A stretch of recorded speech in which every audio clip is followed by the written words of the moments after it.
Okay, is this thing on? Well, dagnabbit, say so. All right. Hello, young Republicans. That is, those of you under 80. Here's a message of hope and inspiration from your elders. We know you got your hands full with this uppity Obama character and his plans for recovery. You know, we faced a similar danger way back in 38. Crippled fella, but wily as hell. You might remember him. Here he is talking about his recovery plans then. For 4.5 years, that recovery proceeded apace. It is only in the past 7 months that it has received a visible setback. You know what that setback was? Yep, it was us. Convinced that gimp to cut spending. Jobs dropped like Jess Willard from a Jack Dempsey left. That's going back. Well, if he hadn't have wizened up, we'd have beat that crip in 40. Well, you got a chance today, young fellers. Keep pushing that Obama or Umbawa or whatever the hell he's calling himself to cut spending.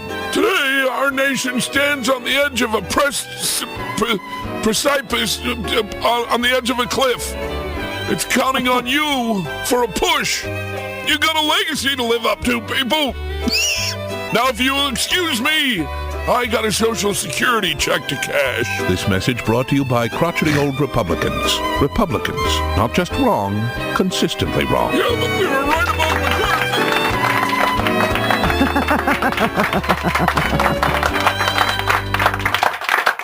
McCarthy. It's true.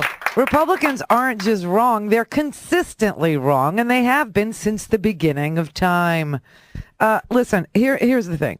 Like Obama, FDR comes to power in 1932 with the American economy hemorrhaging jobs. FDR had a 25% unemployment rate, which meant 75% of the American people were working, but 25% weren't. And it was tearing the economy apart because no matter how much we could produce, there was no one to buy. And when there's no consumerism going on in America, this economy of ours, this capitalist system that we love, does not work. It breaks. It actually cracks in halves. And the haves and the have-mores don't feel it. And the haves and the need-mores do. And there are some in the middle of the haves that hold on by a fingernail and make it through. And there are some that are shed every time. And they never recover. Unless you have a president whose entire world is about recovery, whose entire agenda is about recovery.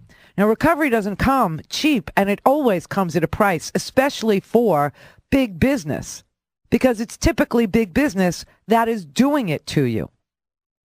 I've never heard of a situation where the people just stopped spending in some sort of a protest against the government and brought it to its knees.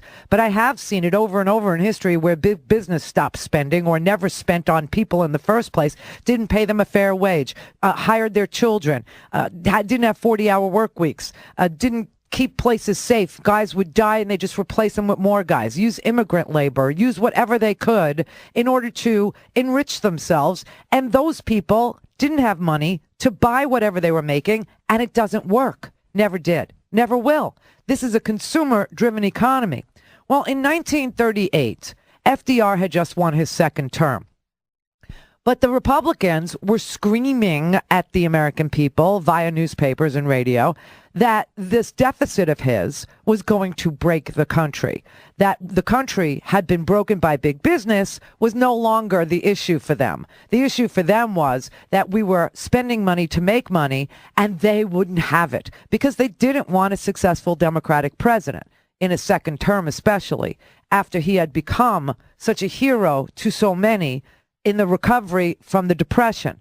But in 1938, we started to lose ground because FDR was talked into paying down the deficit. And so the money for the stimulus, for the recovery, which we call the New Deal, that was his Stimulus Recovery Act, was drying up because he was using it to pay down the deficit. And so the jobs started to dry up. And it started to look, well, we were in a recession. We were actually in a recession, but FDR got on the radio right after his second State of the Union speech to tell the American people what he told Congress. And so in a fireside chat on April 14th, 1938, FDR announced that we were in a recession, but that the recession would not be like the Depression because of the actions that they had already taken after the Depression.